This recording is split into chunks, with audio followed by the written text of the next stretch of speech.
What's happening, everyone? Davey Death Ray here, back with another edition of How to Make It Better. This has been a really fun series to do here this October, going through the David Gordon Green trilogy of Halloween films and just making little tweaks here and there on some things that I think would make, now that we have the full scope of the story, that I just think would make the trilogy a bit better, and maybe even work better for some people who didn't love all of it or hated most of it. I know it ranges all over the place. I actually really like all these movies a lot. They're all in my top 5 of the franchise. So there's a lot of love there for sure. But, like I said, when you step back and you have the full scope of how everything went, I think that even the most ardent fan can see something there that would probably make the story work a little bit better, if not for them, then for someone else. So, yeah, guys, we have covered Halloween 2018. Essentially, what I thought was interesting about that film is that it was supposed to be a sequel to Halloween 1978, but they called it the same thing. So, one of the changes I made is that we would call Halloween 2018 Halloween Kills, and we'd get that more brutal version of Myers. We'd blend into a little bit of that story that went into Halloween Kills. We'd include some of the firefighter scene and some of that stuff. Actually, that's how I would want to close out my version of Kills, which I guess is my version of 2018. I know it gets very confusing. And then to some of the changes we made with Halloween Kills is I called that one Halloween Ends.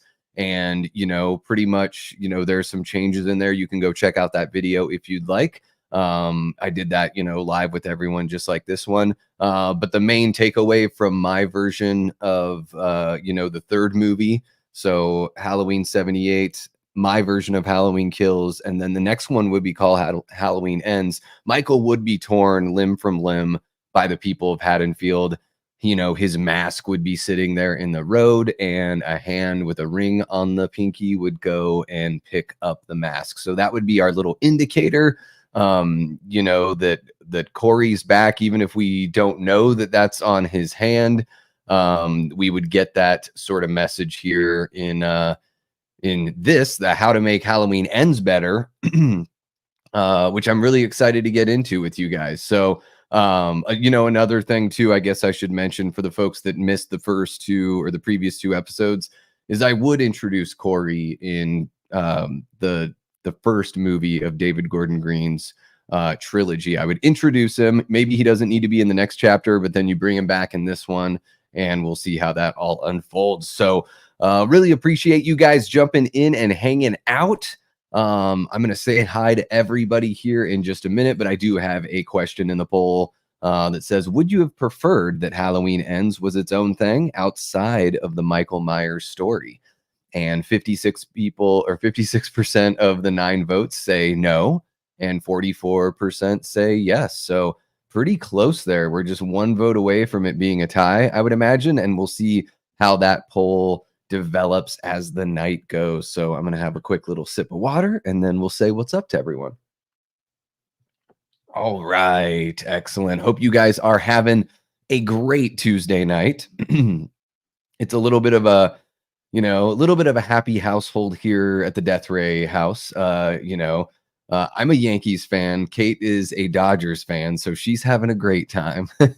And my guys are probably going to be done with the World Series here. I don't see them winning a game against the Dodgers with how much trouble they've had setting up, scoring opportunities.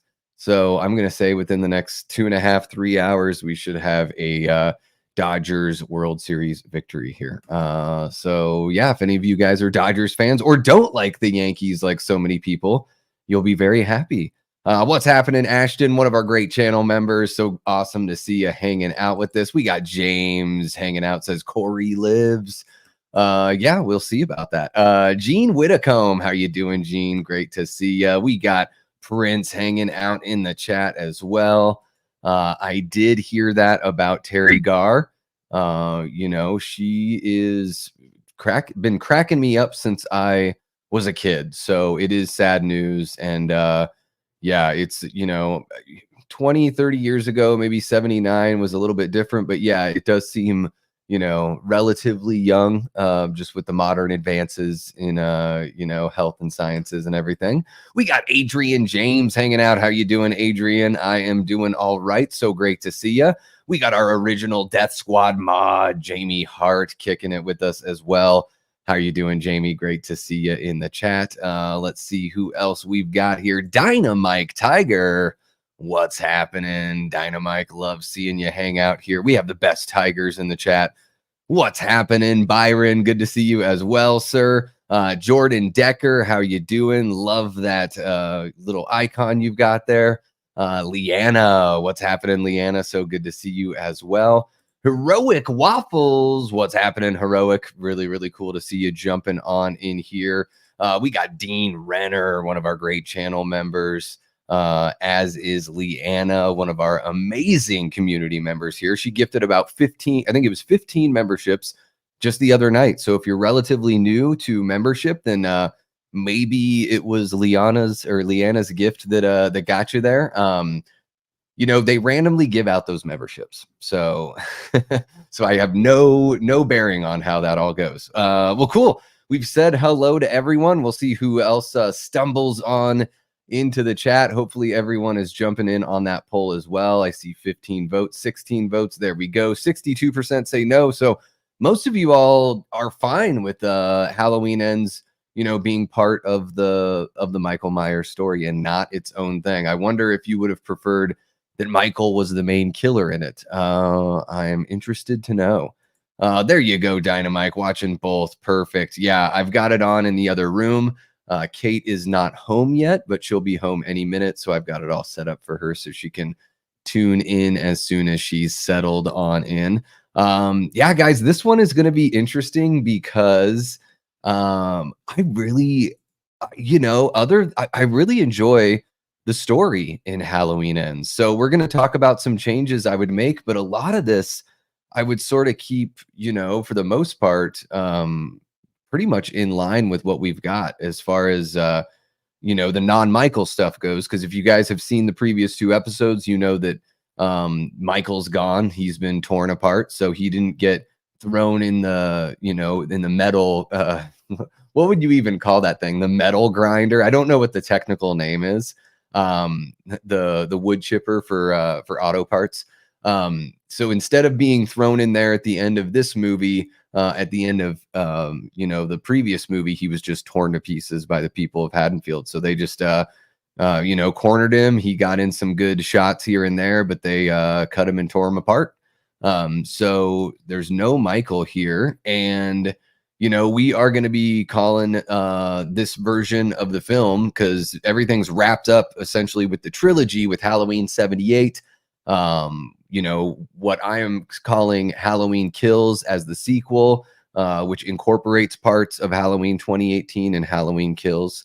And then my version of what I called Halloween Ends, which was originally Halloween Kills, except for Michael dies at the end. So I know it's very confusing. Even when I'm going through it all, I'm like, what are you saying?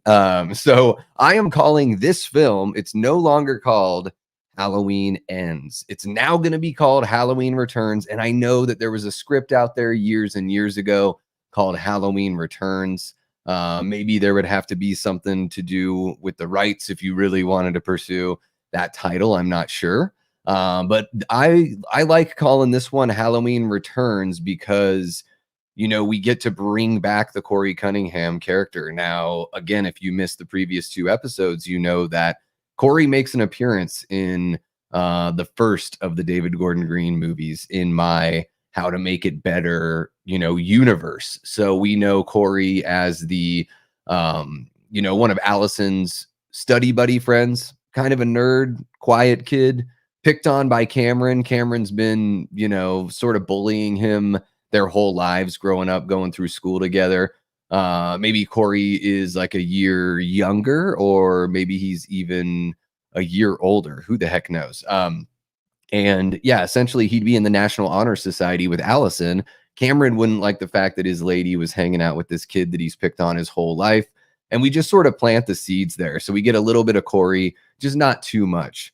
And then at the end of the next movie, after Michael's totally torn apart and his mask is sitting there, you see a hand come into frame and pick up that mask. That hand's got the little pinky ring on it, which is the dead giveaway that it's our guy, Corey Cunningham. So, yeah, so I would call this film Halloween Returns. It's a brand new beginning. So even if if you walked into this thing wanting Michael Myers, you should know better. So at least that way, David Gordon Green gets to do his own Halloween movie, like really outside of all the Michael Myers kind of stuff. And yeah, Halloween Returns. So that's just the first step, is changing that title. It looks like everyone is saying what's up to each other. Let's see here. Just want to make sure I'm not missing anyone. What's happening, Antonis? Great to see ya. Jamie likes Halloween Ends just the way it is. Interested in hearing everyone's thoughts on what they would change.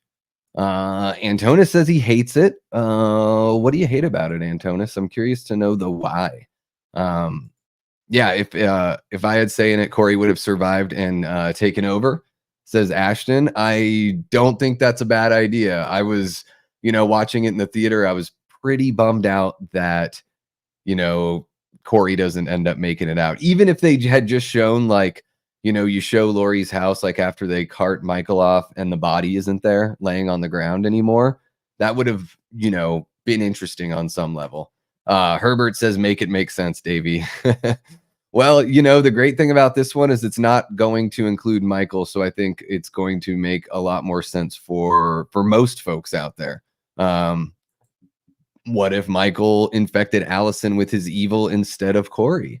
They could have gone that route for sure. I think it would have been, to set up Allison in the first two movies as, a good character. I don't know if I would have liked to have seen that. It certainly would have been a big swing, Byron, and taking a big chance, which usually I really like taking big chances, but it just sort of depends on what it is.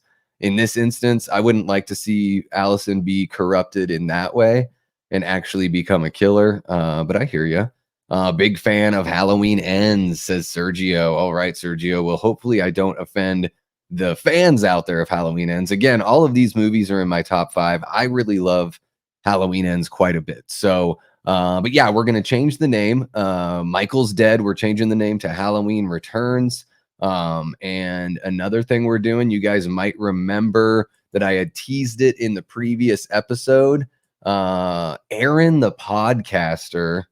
Yeah, I know. It seems like he's totally dead after his attack and everything. I don't blame them for just having that be the end of that character. However, I do think if you're going to make some changes here in this film, there's a really great opportunity to bring him in as sort of like a surprise Loomis kind of character. So we don't even really, in the previous film, we saw that they were doing surgery. Maybe it was him in the hospital getting emergency surgery. Like maybe there's something that can be done to salvage him. So, we're going to keep everything as far as Corey goes. We're going to keep that opening really similar. I do want there to be that tragedy that helps push Corey over. Now, of course, he's already taken the mask and everything, but you get the idea that he's just, he's troubled and he's curious and he hasn't really picked a path, right? He could sort of go either way. And, he's watching Jeremy. The whole accident happens and everything. We still have the time jump because I want to make sure our characters are a little bit older and some time has passed. So we're still going to do that time jump. And, how crazy would it be is as once everything starts going here, especially, with Corey, as he becomes more troubled and as he and Allison start intermingling, I think it would be really interesting to bring Aaron back. He's got the cane, he's got like a limp, like, he's clearly been massively affected by what happened to him, from the attack of Myers. Obviously it's been years and years. So you'd imagine there was probably some brain damage and he's been making his way back. So I think there's a really cool opportunity there to have like an interesting character and sort of bring that Loomis character back into the fold in a sense, like have that spirit of the same character there and have him be the one that's sort of the harbinger a little bit. Like Laurie's still trying to let go. She's not quite as like giddy and schoolgirly as she is in the version of Ends that we got. And again, if you guys didn't catch the previous episode, I did not kill Karen at the end of that episode because I wanted Lori to be able to get to some sort of like, something resembling normalcy in Halloween Returns. And I just thought that if Karen passed away on top of everything else that happened, that it just puts her in a spot where that's one of the things in the Halloween Ends that we got that doesn't jive with me too well. I think Lori is just way too comfortable and way too, I don't know, normal compared to how traumatized she seemed in the first David Gordon Green movie. So yeah, I would want to bring Aaron the podcaster back. I know that's one of those movie logic things where, yeah, he's probably dead from taking all those blows to the head and everything. He doesn't look like he's really going to make it out in the first film that David Gordon Green did, but we're going to bring him back. I want to have him sort of be the character that starts warning everyone. He gets the warning train going, and maybe even we see him survive this whole ordeal. That way, if it goes on and they start making sequels to this film, we can have him sort of take over as that new character within the Halloween universe that we sort of follow as our our Van Helsing type. You know what I mean? You always have to have the Van Helsing to the movies, slasher movie or whatever you got. You've got to have like the Van Helsing to their Dracula, so that would be Aaron the podcaster. That's one of the big changes I would make. He's totally got that, wise sage words kind of thing, laying out the speeches, reminiscent of Loomis, but not a complete copy, but just sort of giving you that whole vibe. Let's see here. What do we got? Herbert says, how about the Michael stuff was all in Corey's mind? No Michael and Halloween Ends, like Friday 5, Jason was only in Tommy's mind. Just a copycat for Halloween Ends. Yeah. Yeah. Kind of like a Fight Club sort of situation where everything that Michael does, like he's actually doing, he just sees it as Michael doing it. I think that's a really easy solution. All right, guys. Well, that should be it. Herbert just wrapped up the whole thing for us. We're all done here. No, seriously, Herbert, that is yeah, you could totally go that route for sure. Let's see here. What else do we have? Evil Alex says HNs has more Halloween vibes and a way better soundtrack than H2O. I think those things are definitely true. Evil Alex. Yes, 100%. I'm pretty lukewarm on H2O. It's in like the back half of my ranking. I don't think it's a bad movie, but someone's got to go back there. Someone's got to be snuggled up against the true lesser films in the franchise. Jamie Hart says, I know this is a make it better show, but please be mindful of how you say things. We don't need the negativity. Be kind. Thank you for the reminder, Jamie. Yeah, I mean, I think it's all about, just being constructive for sure. Yeah, absolutely. And then we got Mark throwing it in there. I think that's a pretty far cry. I'd rather have Dana, the podcaster, back. Yeah, and Reese, very charming, but she's definitely dead, unfortunately. With Aaron, yeah, I think so. But also, if they brought him back, I mean, shit, they brought Hawkins back and they stabbed him in the neck like multiple times and ran over the lower half of his body. And he's like, he doesn't even have trouble walking in Halloween Ends.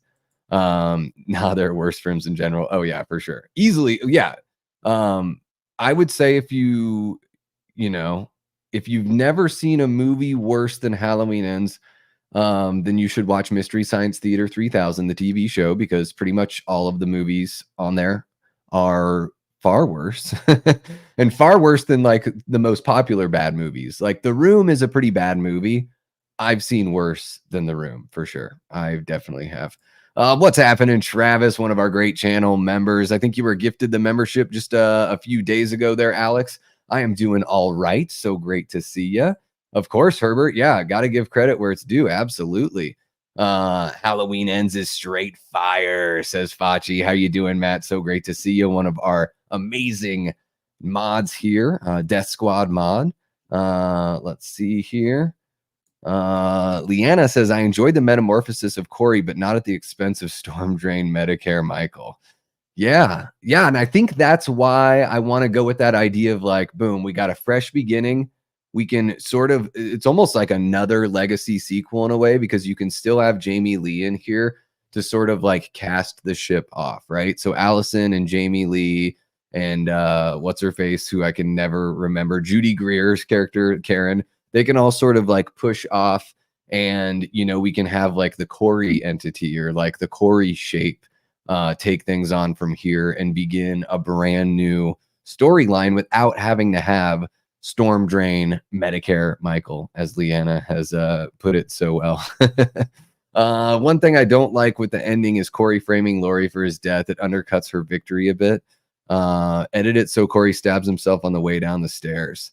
Yeah, and I think it's one of those things too where Travis, it really only like the only reason why I think they do that in the movie is because they want Allison to think that Lori did it, because it doesn't seem like it's ever addressed after that. It seems like everything's fine, right? So they just wanted to get Allison out of the house so Lori and Michael could have their fight and Allison could hear or get a phone call from Hawkins or what I think that's what happens and then run back to the house.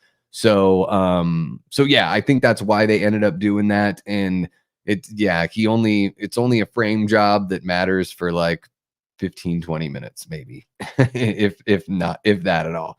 I used to hang out in storm drains as a young teen. That guy in the mask was really nice, says Jordan Decker. That's hilarious. Why couldn't Corey have accidentally killed the kid he was babysitting and redeemed himself later by helping Lori and Allison get rid of Michael in the end? Corey loses his mind and becomes and then I think the enter button was accidentally hit. We'll get the rest of that here. Become a serial killer, and then why we wouldn't care about his backstory of him killing the kid. Yeah, I mean, I think the tragedy with Jeremy, I think the reason why I want to keep that and the reason why it works for me is because it turns the town on him. And it's one thing that we've learned from this trilogy, even with the changes that I've made, is that Haddonfield sort of is a character. The townspeople are like a character in and of themselves. And so I think with everything that's gone on with Michael, the years leading up to this, that tragedy also just like puts them in a tailspin when they were really close to righting the ship and kind of figuring stuff out. So yeah, I think that's why they did that. Herbert, I totally hear you. I mean, yeah, I think that it would have been, if he could have redeemed himself, it would have made the fall a little bit bigger. So, maybe we could have included Corey in one of the previous or in the previous film and gave him a bigger role. So it felt like a bigger fall and then a rise and yet again another fall. Remove the bit with Allison walking in and crying over Corey. Instead, have her see the burning station, realizing herself he's bad, then coming. Yeah. I think, yeah. And the reason they wanted to wrap up that whole storyline, it would have seemed a little like open-ended if she just all of a sudden didn't trust him. So I do think it's cool that they have that moment. Also, it's a callback to the party at the bar, the Halloween party, when they're dancing to the Dead Kennedy song, and he goes down to the ground, and you sort of see like really similar. It's a very similar shot composition. So I think they're just doing a callback to that as the two moments that the two characters shared together that were very similar. Yeah, so I've got no issues with that one. What's happening, Mark? How are you doing? Mark from Tales from the Shelf. You guys, Mark just dropped a movie, like a deep dive on the simplicity of Halloween that I think just dropped this morning. So go check out Mark's channel and give that vid a watch and think about throwing a sub out there as well. Let's see here. Byron says, I really think that it was a big missed opportunity to have the film follow the Halloween Ends novel best because 50% of the extra material is only in the novel instead of the actual movie. Well, the novel was probably written after the movie was made. Maybe not after the movie came out, but probably after it was made. And then they probably, I would imagine they let the author, have some embellishments there. Let's see here. Manhole Michael, love it.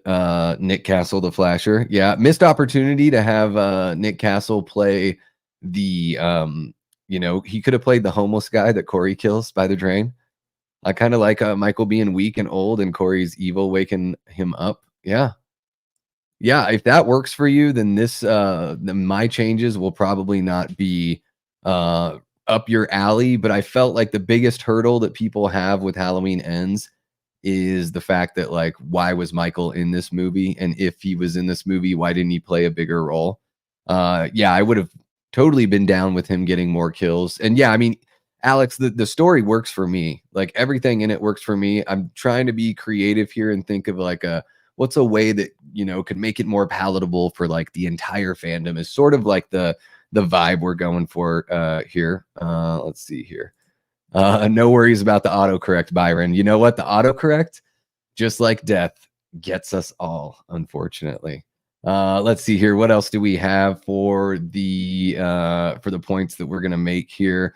So yeah, guys, we kind of hit on the portrayal of Lori. She's gonna be, oh gosh, really trying to recover, right? She might still be having some bad dreams or some weird dreams. She's doing her best to sort of like fake it till she makes it. In front of her family, she puts on an extra brave face, but she's having a tougher time, when she's alone. And certainly, once everything starts happening, with Corey's history and everything like that, and once he and Allison, start connecting, Lori starts to teeter a little bit and has a tough time. And that's when Aaron, the podcaster, as our de facto Loomis here, would sort of push her, slowly nudge her in that direction of like, this is something that you absolutely do have to worry about. And when it comes to Corey, he's still going to have, Cameron's been bullying him his whole life. He comes from a family that's not, too wealthy or anything, but he's a really smart kid. After this accident with Jeremy, it just seems like the whole town is against him. He just feels beaten down. I'm not really going to have most people don't like the band geek bullies. To me, it just sort of works because I think bullies can come in like all sorts of shapes and sizes. Like, honestly, at least in my small town, it seemed like it was random, like who the bully kids were. And not all of them were like the seemingly the toughest of the tough. But in this version of the film, I feel like there's enough of that even without the bullies. Like, there are people like don't stop for Corey when he crosses the street. Like everyone, like as he rides through a neighborhood, like people like stop and stare at him, like all that kind of stuff. I would imagine that no matter where this kid goes, it's got to be really tough. I would imagine no matter where his parents go, it's got to be really tough. Probably one of the reasons why his mom is such a overbearing, Oedipal complex, like psycho. I don't know. Something's up with the mom. And I think like maybe we didn't get enough of that in the film, but I feel like that would have a pretty big lasting effect, on somebody like Corey. And he picked up the mask years ago before the accident and all that kind of stuff. And it's one of those things where we're going to sort of lean into and sort of push the idea that there is something about the mask. When Michael has it presented to him in the first David Gordon Green movie, it seems to awaken something. He seems to be aware of the presence of the mask.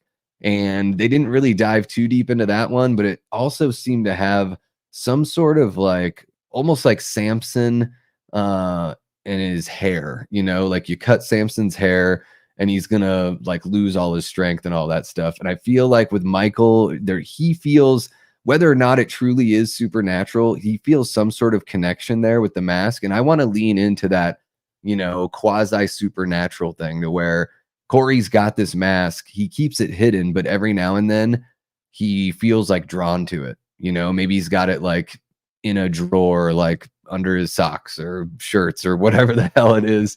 And he, every now and then he sort of like, he might be doing homework and he feels like his attention and his focus is pulled to where this mask is. So it's a combination of a few things, like his upbringing, the way the town behaves after the accident, and then also maybe there's a bit of this mask. So we're sort of blending the nature versus nurture kind of thing there a little bit, to where he starts feeling like a calling to picking up that mask and sort of laying some lessons down that he feels the people of Haddonfield need to learn. So I'm going to take a little break from there and see what you guys are saying.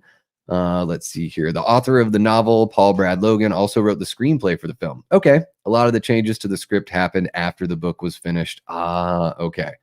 I need to read the books for all of these because I've heard they're really good for sure. Or if not, at least get the audiobook so I can listen while I'm doing chores. Speaking of that dance scene, the strobe lights in the scene made my eyes hurt for almost 2 days. Whoa. Yeah, the dialogue mix, I noticed that. Yeah, when Corey is getting, accosted by Jeremy's mom, you can barely hear her. It sounds like she's almost underwater. So, yeah, so you can't understand. And I think they're sort of putting us there where Corey is, like the confusion, it's loud, he's got a adrenaline high because he's hanging out with this really cute chick and they're drinking and dancing together and everything's going great for like the first time in years for Corey, I would imagine, like things are looking up. Like this is a Corey that doesn't see himself turning into a psycho killer, at least not quite yet. I was looking forward to Halloween H60 in 2038, where Michael uses an electric scooter to get around. Imagine the Michael stalking scenes. Dun, dun, dun, dun, dun, and he's just like, totally would work as an aftermath Corey only killer from the film. I just don't know how the studio would have marketed it to people without any Myers. That is a tough thing. So, that's why maybe, it sounded like the original idea is that they were going to do, originally they were going to do 2 films and just do them back to back. And then you would just have a nice tight trilogy with the original and then David Gordon Green's 2 films. But then they decided, let's just do one and see how it goes. And then the one did great. So they're like, okay, let's do 2 more. Yeah, so I think you're probably right, Evil Alex, where, the idea of taking Michael off the table, no pun intended, because he ends the movie almost ends the movie on a table. Yeah, taking him out of the story was probably an absolute no. I would imagine, but that's why it's fun to jump in and do this kind of thing. We get to play in our own sandbox. We don't have to worry about Malik saying yes or no. I would just give him a few rum and cokes and hopefully be able to talk him into it for sure. Lori said in Halloween Kills, the more he kills, the more he transcends. So why is Michael weak and broken down in the sewer? He killed 50 people in Haddonfield that one night. He should be Thanos. Yeah, and it's been what, like 4 years or so between kills and ends. And then what has he been like eating people? It seems like Michael's been dragging people into the sewers and eating them. Uh I hope I'm wrong, but that's what it seems like. So Herbert, I totally know what you mean, but if he's not been killing enough, if he was like weakened from that final attack, but yeah, I thought that we were going to get something that was a bit more transcendent, and maybe, the more he kills, the more he transcends. Maybe that, and I'm playing devil's advocate for the writers and the producers of this film. Perhaps the way they work around that is that him, having that soul transference or whatever he does to pass the evil on to Corey is like the last bit of transcendence that Michael really had in him. Although he charges up after that moment and kills people after that moment, and he's pretty damn capable when he's going after Lori. So I don't know if it's just like he's holding, he's charging up and waiting to release it all. But you are certainly correct. The fact that we're having that discussion about it means that they didn't really tie that loose end up at all. Let's see here. Yeah, and Halloween Ends. No, I totally know what you mean. How would you feel not the scene from the novel took place in the film? The evil that was passed to Corey Cunningham was slowly being passed on to Allison while he was dry. No, I just want it to stay with Corey because I don't see that Allison has that in her.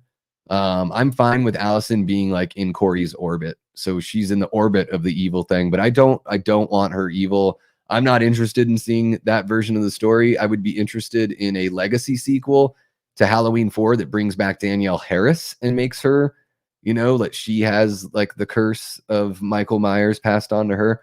I'm okay with that. But the way that they wrote Allison the whole way through their movies, like I want her to have some sort of light at the end of the tunnel for sure. And thank you so much, Jamie, for dropping that. Don't forget to spank that like, subscribe to the channel, join the Death Squad. And if you're catching this on a replay, leave a comment and tell Davey your thoughts on the film. Thank you so much. Really appreciate you for jumping in there, Jamie. And let's see, we have a dead heat 50-50 in the poll in the chat. If you have not entered into the poll or voted in the poll, please jump in there. We have 34 votes and it's 50-50. Would you have preferred that Halloween Ends was its own thing outside of the Michael Myers story?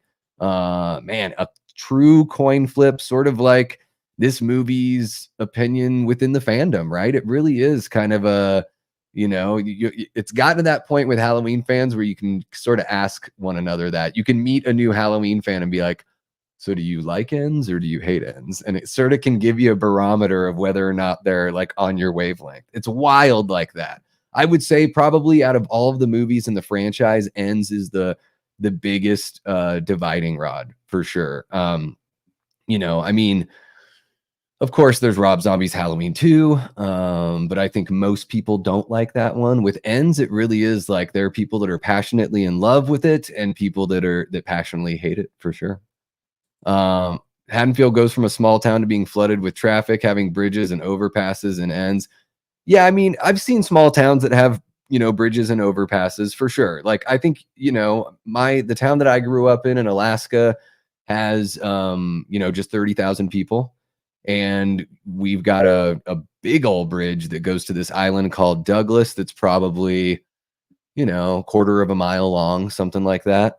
Goes across Gastineau Channel. And then, yeah, I mean, there's rivers and there's dry riverbeds where there's little, overpasses and stuff like that. So I'm totally okay with that. For sure. It does seem like Halloween's a little bit bigger in Ends, but I think that's or Haddonfield does seem like Haddonfield is a little bit bigger in Ends, but I think that may just be, what we get from seeing Lori or Allison. Jeez, I'm crow. Allison and Corey out and about. Is it a mistake? Was it done on purpose that Corey rhymes with Lori? I don't know. Yep, Michael and a scooter, arch nemesis is. Yep, that would be like him and Ed 209. Looking at a set of stairs, just being like, man, shit. Let me see here. I want to catch up with everyone. Keeps it under his bed. Easter egg up Defra Hill. Yeah, that he could do that. Absolutely. Yep. Geez, I'm crow. I know I've said geez, I'm crow twice in the last 2 minutes. Hopefully I'll figure out how to talk tonight, guys. And hopefully for all the folks watching this after the fact, you get an extra kick out of me struggling to talk. Travis says the mask feels supernatural in 2018 as the other inmates and dogs react to it as well. Yeah, it seems like something is going on for sure. Oh, interesting. I didn't pick up on the eating fries in the restaurant. That is a curious thing, Travis. I watched it earlier today. I'll have to jump back in and pay extra attention there. I certainly noticed it in the bar because I was like, man, the music's really loud. I can pick out what she's saying, but I think that's kind of a cool immersive sort of thing that they can do there. How to make Halloween Ends better, says Dylan Prell. A head-to-head battle between him and Roy from Friday 5. Roy would have pwned his ass. Crashes through a wall like the Kool-Aid man. That's hilarious. Welcome to the chat, Dylan. I think this might be your first time. Correct me if I'm wrong. But welcome. And you're hanging out with the Death Squad, and I'm glad you jumped into the chat and let your voice be heard. Jordan says the next Halloween will be Michael's body morphing back together out of that meat grinder and becoming full-on supernatural, setting up a Michael versus Jason crossover. All right. Wow. And that is, Jamie Hart's worst nightmare. But you know what, guys? She'd watch the movie in the theater. I know it. I know it for a fact. What if it turns out that the same grinder he was put in was the grinder that he was put in was the same one from Evil Dead Rise, and that Michael comes back as a Deadite, and then that way Jason and Michael both have some weird connection to the Evil Dead series that doesn't make any sense. What's happening, Paula? One of our great channel members. So great to see you. Thank you so much for hanging out with us. Yeah, the old man indicates that Michael's taken people down there before. Yeah. He must be eating them. It's so wild. My thought is when the mask is off, Michael loses his power. Once it's back, it resets and rebuild and builds as he kills again. Okay, that makes sense. And it makes sense why, Corey sort of takes it on or, takes it off, puts it on, sort of back and forth all over there. The Travis will warn everyone the novel of ends has a very different ending to the final film. It's not so upbeat, and I'm okay. I'm okay with that. Really, I think I am. I wish it sort of ended, maybe not a downer, but something that seemed a bit more in line with the other films for sure. Yeah, what's happening, Brad? Thank you so much for jumping in and hanging out with us, my guy Bradley Johnson from Juno AK. Um, if that happens regarding the Evil Dead crossover, I have no faith in creativity and original thought. I'm sick of these old franchises. I love it. My small town got a boost of people over the last year, so I can see it happening with Haddonfield. Yeah, for sure. Let's see here. Frank's Media and Reviews. How you doing tonight, Frank? So great to see you. So great to see you, man. Are you going live here in just a few? You guys should check out Frank's Media and Reviews. If you haven't checked out his channel, go give him a watch. He does a lot of physical media content. So if you're into physical media, you're going to want to check out Frank's channel. Absolutely. Talked in the chat before, but usually just creep. Well, hey, really appreciate you jumping in, Dylan. And that's great to know that there are people that are, watching even if they're not participating. So thank you so much. Bradley personally did not like the ending. You can't kill the boogeyman. Yeah. And Brad, I think that's like one of the things with it is I would have had Michael torn apart at the end of the previous movie. And then in this film, it's Corey slowly being turned into a monster by the town. And then you get that like final act where Corey is the one killing, where there really has been essentially that transference of evil energy or power. And, like Lori says at in the end of the movie that we got, where she says, evil doesn't die, it just changes shape. I would probably have Lori writing the book, of course, throughout the movie, she is writing the book, but I would probably have her sort of finishing the book at the beginning of the movie. And that line is one of the lines she says, like, as she's starting to wonder if what Aaron, the podcaster, is saying is true, that maybe that there is someone out there who's going to be taking on the mantle from Michael, for sure. The procession felt cringy. Yeah. Yeah, I can totally see that for sure. It is sort of like all right, let's gather everyone and have the reunion of the trilogy. You get like Julian in there and everything. Even Sheriff Barker comes back. He was totally useless the entire film. And I think in the novelization, he's been like stripped of his duties anyways. So yeah. Look at that. Frank is going live here in just over an hour talking about found footage horror movies with Sledgehammer, horror, in love with horror, our life in horror, and let's talk entertainment and media. Hell yeah, man. Well, we will probably be wrapped up by then, so you guys can go and check out Frank's live and hear a bunch of fun found footage horror talk. A neat callback would have been to have Hawkins be involved in the finale. He runs in as Laurie's fighting Michael. Michael strangles Laurie from behind. Hawkins remembering his partner. Yeah, missed opportunity. Yep. Yeah, there you go. Leanna knows exactly what's next. He just doesn't even hesitate either. Boom, boom. What's happening, Eli, one of our great channel members, community members, and Death Squad mods. How you doing, man? So great to see you. No worries about being late. It's been a fun time hanging out so far. Michael gets a boost of evil power from killing that keeps him alive and kills. He killed a lot, but he won basically. He came home to stand on his window and disappeared and ends. He just killed to stay alive. Okay. David Gordon Green said he wanted Halloween Kills to be the action movie and ends as the love story. What planet is he on? Who goes to a slasher film to see a love story? Yeah, and I do think the love story, I think it works here because they are working in a little bit of that like Christine kind of element. Not saying that anyone asked for that, but I totally see that kind of vibe there for sure. But yeah, I mean, clearly sometimes what happens is creative types, they just have their mindset on something and they know they want to do it. And so even if it doesn't quite make sense, they try to find some way to make it that way. So just look at Star Wars. Just look at Disney Star Wars. Prime example. What's happening, Nicholas McMath? How are you doing today? Watching Freddy's Revenge. All right, the much beloved sequel in The Nightmare on Elm Street. Jordan, Lori kissed him on the way into the grinder and says, "See you in hell." Honestly, guys, I thought she was gonna jump into the grinder. Like, I thought she was gonna like turn around, jump, and do like the Hawkeye thing from Avengers, but she flips off as she jumps in. Not really, but I did kind of think that, like, I was like, shit, are they both gonna die? Is that what's gonna happen here? Crazy. Her telling him to shoot, so she drops, allowing him to shoot Michael would have been effective. Look at that. Travis should be writing these stories. 24 likes. Hell yeah, Nicholas. Well, we got 23 people in here, so the math matches up. As much as I like the idea of Michael being killed off at the end of Kills, says Buccaneer Bruce, and the evil spirit going to Corey, that is what I really didn't like, Jason. Oh, didn't like that about Jason Goes to Hell. Yeah, no Jason. Well, that's why I think that it should be a brand new story called Halloween Returns, you know? So let me see here. What's happening? Victor E. Merced, welcome to the Hangout. Let me get on back to the task at hand here. It's fun to jump in and chat with you guys.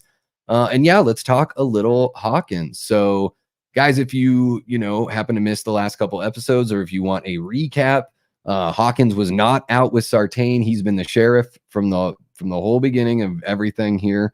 So he never got ran over. He didn't get stabbed in the neck by Sartain. None of that kind of stuff. And I'm gonna have him retired here. But I want him and Lori already dating.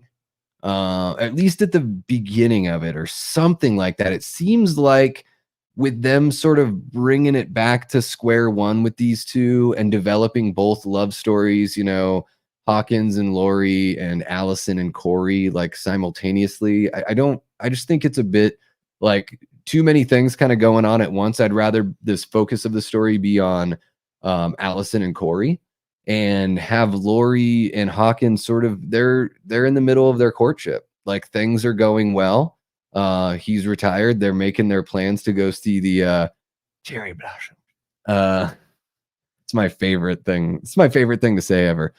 Cherry blossom. So yeah, they're already making the plans for all of that. And Hawkins is sort of like a beacon of sanity, as Lori's trying to get over what she's been going through, as Aaron the podcaster comes in and starts sort of stirring up the pot with the wild, like, Loomis speeches and everything. Hawkins is sort of trying to be the anchor here, like the rock that she can lean on, of course. And that's how I see him fitting into the story here. I think Will Patton is a great actor, very natural. So he could just be in the mix, sort of like, they've got their own little place. Karen and Allison have their own little place, something like that, but they get together for family dinners, like all that kind of stuff. So you get the idea that they're all, they've all survived the trauma of everything. And so you get the feeling that they're a tight-knit group now, and that they've sort of started becoming a family over time. So I think that's where I want to go with Hawkins here in my version of this film, which I'm calling Halloween Returns. And then Tommy Doyle here, at the end of the previous movie, we could do it. You could go either way. You could kill Tommy like they did in Kills. I would like to see Tommy have made it out in Kills, or in the previous film. And I would say, it's so tough. I'm so torn, you guys. I don't know if I want to see people succeed with everything. So I want to say that Tommy lost his mayoral race, right? Because of the loss of life. But at the same time, it's like if they really tore Michael limb from limb, I'm seeing Tommy as the new mayor of Haddonfield. And it's this whole, like, it's a new dawn for Haddonfield, like this, like, climbing out of the muck and everything is sort of like the message that they were getting. And then there's the tragedy with Jeremy and everything, and the unease, and he sort of sees the community through that and everything. And he really doesn't want to believe, once Aaron, the podcaster, is back and sort of go into all the people who have encountered Michael and dealt with this monster. Tommy extra doesn't want to believe that anything's going on. Sort of like Larry Vaughn in Jaws of Amity Island, just that whole idea of like, nope, like everything's going great. People like me. The town is flourishing. We had that one tragedy after everything, but we've moved on, and we're not going to be, sort of like what he said in the bar in the previous film. He's like, we won't let, fear win. I can't remember exactly how he says it. Like, we won't be conquered by fear. I'm not sure if that's the wording he uses. But yeah, Tommy is extra in a position where he doesn't want to believe anybody. And even at the point when Laurie is convinced, he's like, you've lost your shit. Like, it's almost like you just want this to happen at this point. Like, what the hell's going on? So that's where I put Tommy. I'm not going to have him end up with Lindsay. I just think it's too convenient to have everyone pairing off like that necessarily. But maybe Lindsay's with Karen. I'm just joking. Maybe Karen's been dating Tommy. How about that? Ooh, I just thought of that just now off the top of my head. Not bad. Could work. But also I don't mind them just sort of not being all tied together, not having it too interwoven and convenient. I think sometimes when you write a story or you think of ideas, you can make things a bit too contrived, even though by definition, every movie or story is technically contrived. Let's see here. Gore for the sake of gore, violence for the sake of violence doesn't entertain me. I need depth and story. So give me the love story. Give me the deeper emotional value. Yeah, I totally see what you're saying there, Jamie. I like the love story there. It's not what I am looking for necessarily in a slasher film. But it's all about like what works for the piece, right? So to me, it didn't feel out of place. In fact, with somebody like both of these people sort of recovering from these traumatic events and everything, I think it's really believable that there would be like this attraction because they have that in common. And Allison sort of touches on that, right? When Corey leaves the bar after he's accosted by Jeremy's mom, and he's basically like, you left me alone in there. And she's like, I know what it's like to have everyone look at you and think that they know like everything about you when they don't know a damn thing, to me, that is the exact reason, like that whole statement right there is why they have such a strong connection so quickly. And it's also they're at that time of their lives. They're in their early 20s. They want to get some, Let's see here.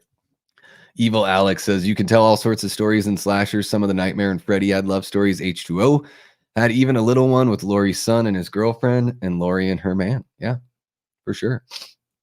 Gore for gore's sake entertainment, for certain movies like Cannibal Holocaust or the Terrifier movies.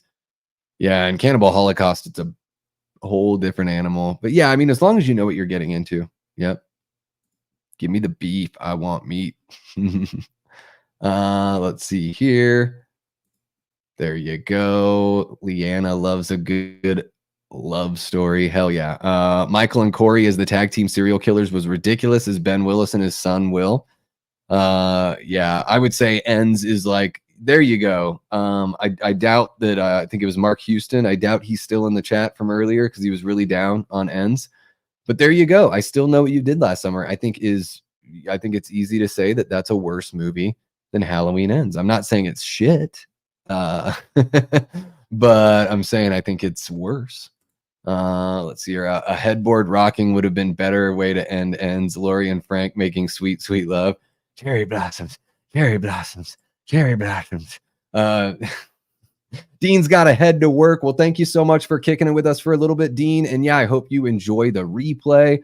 Hell yeah. Cherry blossoms are also symbolic of bloodstains. Hawkins leaving to shoot Laurie, or having to shoot Laurie in order to kill Michael, would have been a nice but sad visual callback to that. Yeah, and I am sort of torn on like if Lori makes it out of this one, you know?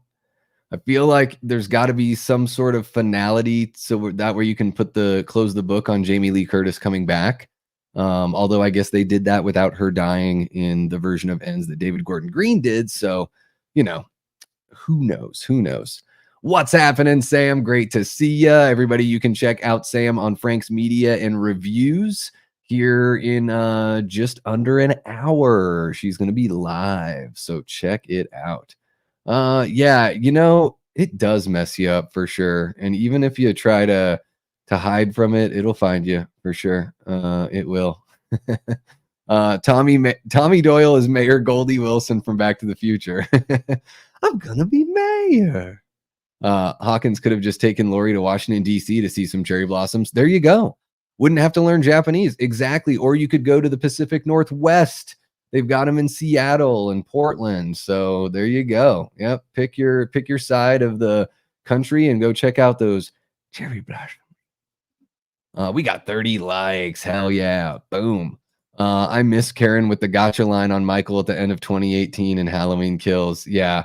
Yeah, and we'd keep her in this one. I wanted her to live. I just thought it was too much for Lori to lose Karen, too much.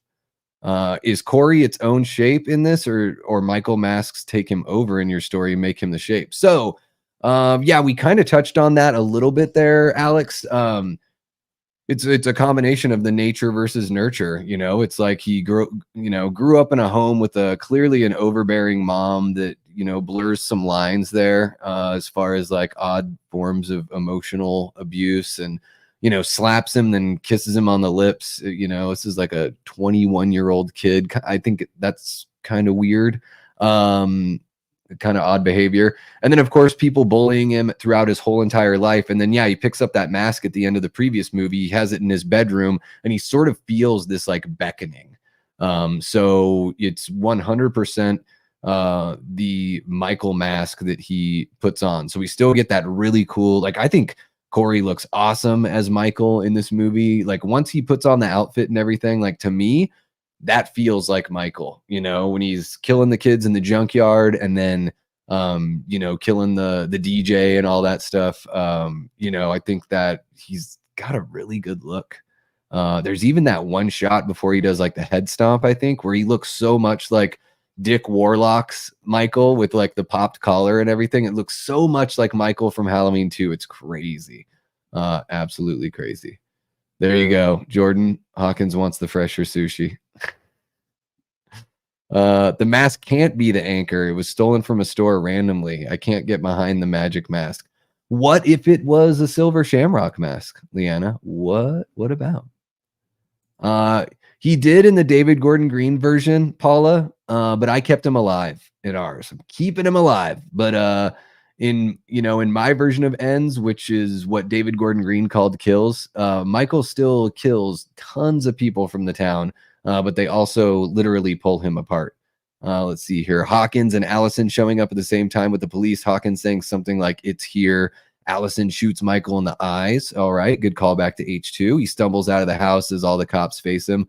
Yeah, they could have even ended it with like a cinematic tableau, but with Corey in the mask and everything. That would be an interesting way. That's like one thing I really haven't buttoned down is how do you want to end it? Do you want Corey to be captured? Do you want him to be I love the idea of, him, Lori thinking that they've killed him, and he's laying down in the house or whatever, and they call the police, and when they turn back, like, he's not there, and we get that shot of them sort of realizing that, yeah, you can't kill evil, that it only changes shape, and then it cuts to black from there, and that's the end of your movie. That's just one possibility there. They pull off his mask, and Hawkins does what he stopped Loomis from doing. Then Lori stops him, going to the Crusher instead. All right. I really like it, Sam. But yeah, I would imagine if you don't like this movie, you probably don't see any reason to watch it ever again. That's how I felt about Rise of Skywalker. Watched it in the theater, never seen it again. Not once. Let's see here. Just want to make sure we're not missing anyone else. Brad Underwood says the more I watch Ends, the more I like it. There you go, Brad. Yeah, I'm right there with you. I really enjoyed it the first time I saw it, but the more I went back, I was like, man, this movie is like one of the best in the franchise to me. Do they shout Halloween begins tonight in this? Says Jigsaw. Welcome to the chat, Jigsaw. Yeah. Halloween begins. Evil begins tonight.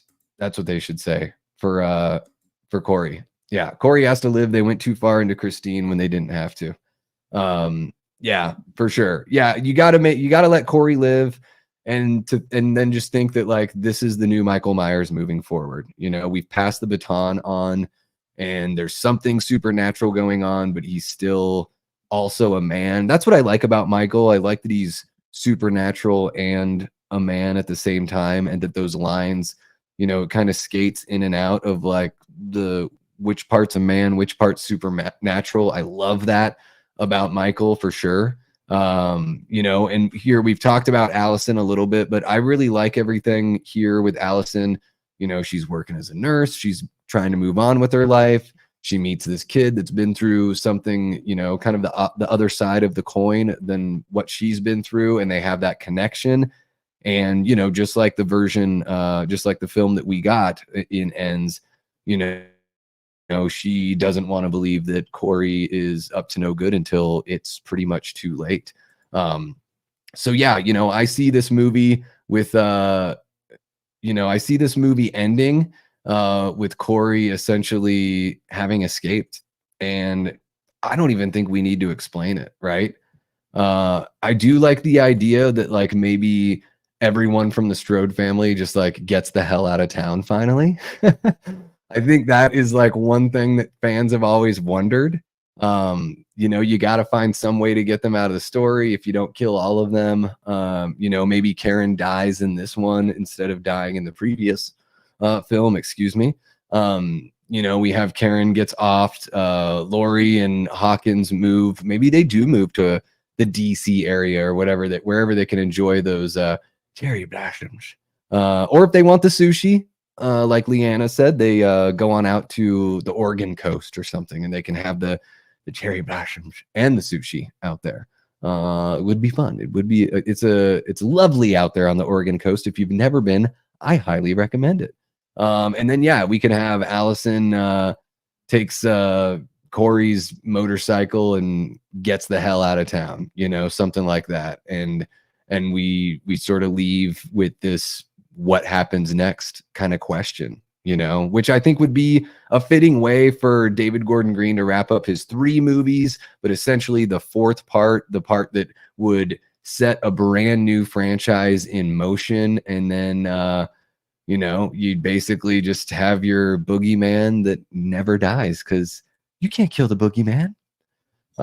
So yeah, guys, those are my thoughts on how I would make Halloween Ends better. I would, you know, being as it's the 4th film now, Halloween 78, the next film, which I'm calling Halloween Kills, the next film, which I'm calling Halloween Ends, where Michael is pulled limb from limb, and then this 4th film that kicks off a brand new series called Halloween Returns. I think it would be a really interesting way to go about things.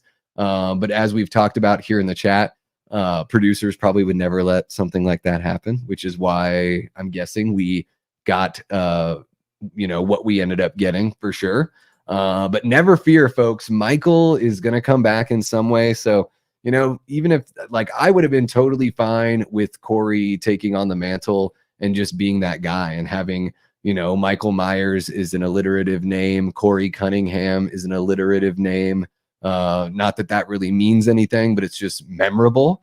And I would have been totally fine with him being like the new boogeyman. And then we get like, instead of just a copycat movie, we get a whole new, you know, kind of a course change or a different trajectory for the series moving forward. Let's see here. Herbert says, Davey, they teased us with the potential of a new killer in the Halloween franchise and the Friday the 13th franchise and Nightmare 2, Freddy's Revenge. Yep, they absolutely did. And they almost did it with the Halloween franchise in H2O. They almost had it as, you know, John's friend. I'm struggling to remember the character's name. John's friend was originally in the script going to be the killer. So they really were going to lean more into that whole kind of Scream vibe with H2O, with having, to unmask a copycat killer, which I don't know how they would have pulled that off, because then you basically don't have like your opening of the film, really. What's happening, G? How you doing, G?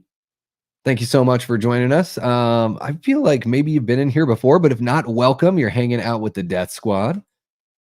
The dark ending is Laurie and Hawkins end up together. They go inside, then transition to a tracking shot walking through the windows, going upstairs, and a knife stabbing Laurie, revealing Allison. Whoa! All right, Travis and Byron are going to have to get together and write their story with Allison as the new killer in the franchise. All right. I want to see Allison get some sort of breath and some sort of relief from everything, but not everyone does. Interesting idea. All right.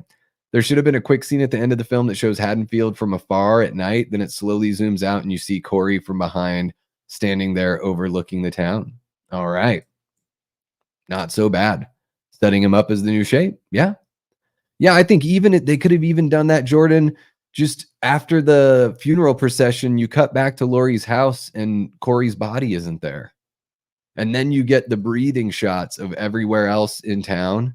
And it ends like similarly to the first film. That kind of thing would have been really cool. Like, yeah, the evil's still out there. Just something. What if Laurie actually went evil? Of course, JLC vetoed that at least twice. Yeah, I think at this point it just wouldn't. It would be super cringe. Like, people would have just been livid. It would be so tough for them to do it in a way that would make it work. Yeah. Boom. Michael Myers, favorite horror movie. Yeah, man, I love Halloween. G. It's my favorite slasher series. Michael Myers is easily my favorite slasher villain. He's my boy.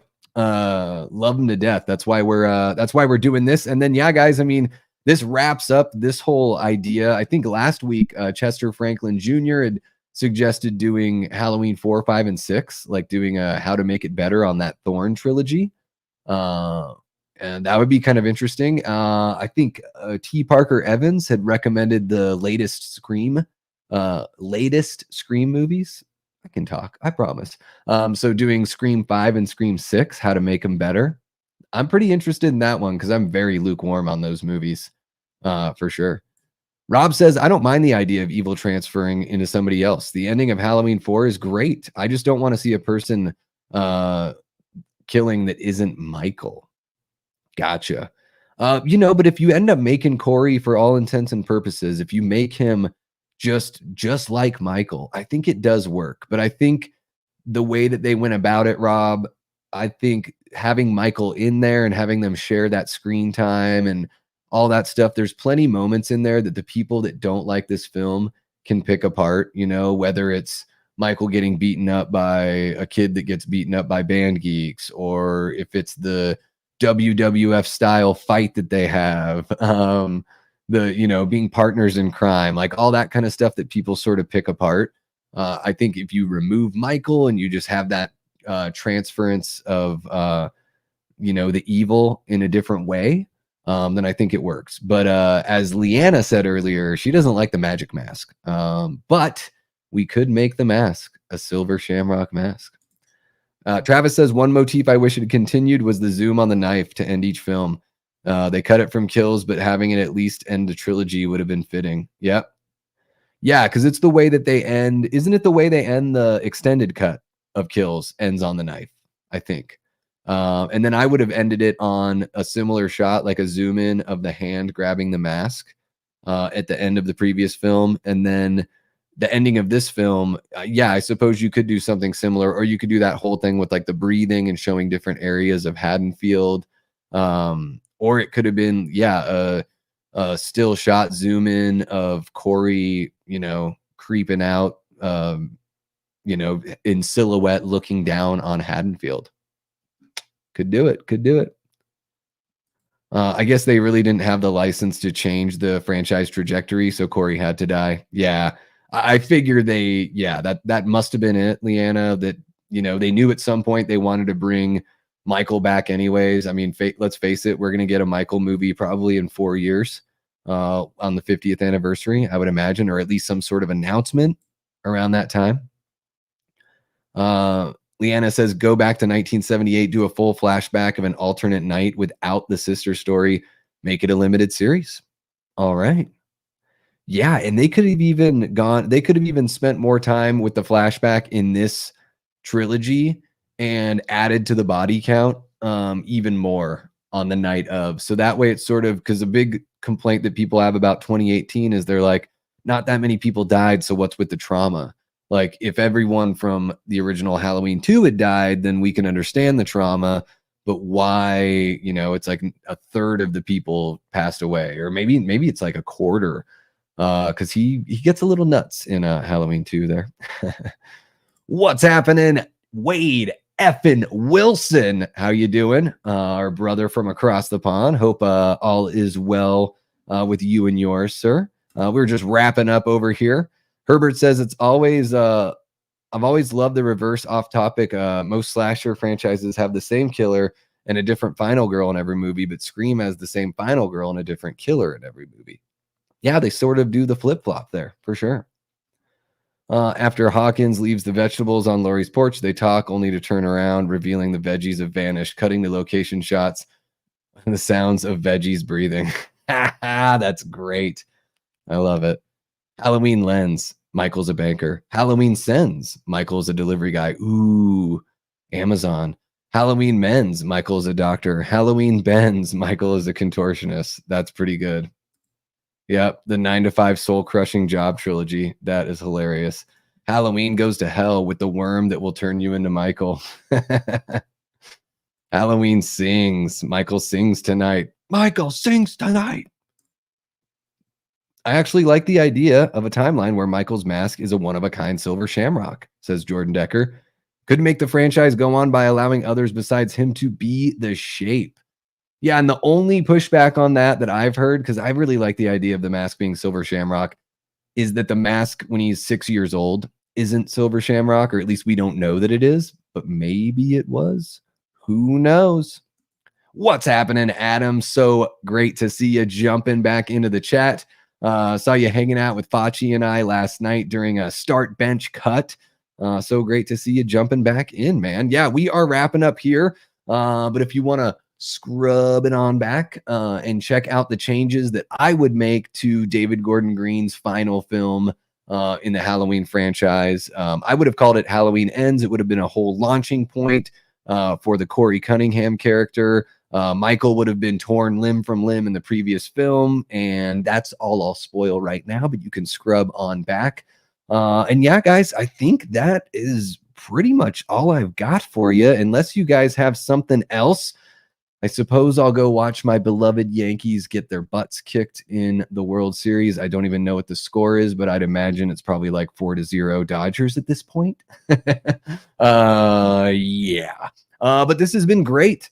If you guys, want to see this series continue, I'm down. And I enjoy doing these live with you guys where we really dive in. So I'd probably, October's been nuts, almost a stream every day. It's been kind of a nightmare. The wheels are starting to come off over here for good old Davey Deathray. But luckily we just have one more. And then I'm going to be pairing it way back for November. So I'll still be bugging you guys with Late Night with the Davey and all that kind of fun stuff. But it's not going to be as heavy as it's been here in October. But yeah, I'll probably do this once a month. So what I'll probably do is put a poll out there for you guys to vote on. So you guys can decide what the next thing we tackle. If it's something like a trilogy of films, or even with Scream, like the duology, maybe we just do both. Or all three, like in one, in one live stream, and I just really hit the ground running and knock it out with you guys. So I've had an awesome time hanging out with everyone. Really appreciate everyone that's been kicking it with us in the live. We had a really awesome group of folks here hanging out with us. Looks like Brooke has entered the chat. What's happening, Brooke? Great to see ya. And we've even got, I thought I had seen another one sneak in, but I guess it was just Brookie Brooke. Hope Hope you're having a great night, Brooke. Yeah, really want to thank everyone that's watching after the fact. Please don't forget to leave a comment if you are watching after the fact. Let me know your thoughts on the changes we'd make here, and really just let me know your thoughts on Halloween Ends in general, or just any thoughts you have on the franchise. Drop them on in there. Don't forget to hit that like button, subscribe if you haven't subbed already. You know, the analytics tell me that over 40% of the people that watch my videos aren't subscribed, which is pretty hardcore. You know, if those 40% of people ended up subbing, we would be so much closer to our year-end goal. I'm shooting for 2K by the end of the year. I know that's probably not realistic, but I'd rather shoot for a lofty goal and not make it than shoot for something like lowball it and make it anyways. But that's neither here or there. Really appreciate everybody, you know, that's a channel member and a Patreon member. You guys are amazing. Want to thank the mods for hanging out and making sure that everything is that everyone plays nice here. Thank you so much, Jamie, for dropping that. Don't forget to spank that like, subscribe to the channel, join the Death Squad, and if you're catching this on a replay, leave a comment and tell me your thoughts on the film. Hell yeah. And yeah, guys, if you're looking for somebody to watch here after this, you can hop on over to Frank's Media and Reviews. He's going to have a panel on there talking about found footage. So if found footage is your thing, then there you go. And if it's not your thing, then maybe this is the opportunity to, you know, get some hot takes and some recommendations so you can check out some more films in the subgenre. I'm not the biggest fan of found footage, but maybe I just haven't seen the right like few to really pull me in, because there's plenty that I'm missing out on. So yep, like Jamie says, go forth and be kind. Just subbed, ready to be spammed. There you go. Hell yeah. Leanna says, see y'all soon. Have a great night. Yeah, guys, I will be back tomorrow night, late night with the Davey, episode 24 with Lee McCoy from Drum Dums. I am so pumped to have Lee on the channel. He's one of my biggest inspirations. He's a YouTuber that I've watched since like 2016, maybe even 2015, 2016, somewhere around there. And we're going to be talking about 1988 in horror. So we're going to be talking about all the great movies. Just Google it.